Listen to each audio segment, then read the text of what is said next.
தில்லை நடராஜர் உழவாரப்படியிலேருந்து அபிராமி அடியார் பேசுகிறேன். ஆடி வெள்ளியை முன்னிட்டு தில்லை சிதம்பரம் நடராஜர் கோவில் உழவாரப்பணி.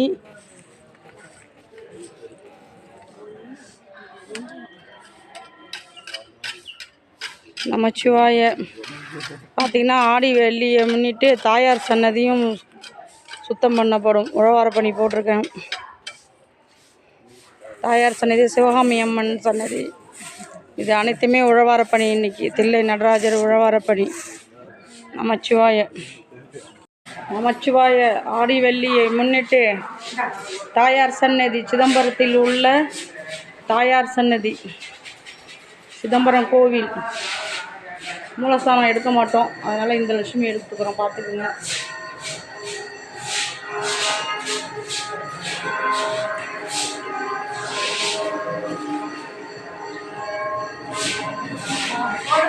அழுத்திதல்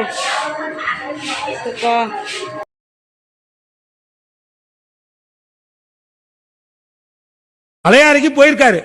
சுத்தி வந்தாரு, எங்கேயும் கோயிலை காணோம். ஐயோ, கோயில போய் சாமி வழிபாடு பண்ணிட்டு தானே நம்ம சாப்பிட போவோம், இங்கே சாமியவே காணுமே, கோயிலையே காணுமே அப்படின்னு சொல்லி ஒரு குப்பை மேடு கிடந்தது, அது மேல உட்காந்துக்கிட்டு என்னடா பண்ணு யோசிச்சுட்டு இருந்தாரு. அப்ப தெரு வழியா ஒருத்தர் போனாரு, அந்த ஊருக்காரரு. அவரை கூப்பிட்டு ஏன் அந்த ஊர்ல சிவன் கோயிலே கிடையாதாரு. ஏன் இல்லை, நீங்க அது மேலதான் உட்காந்துருக்கீங்கன்னா.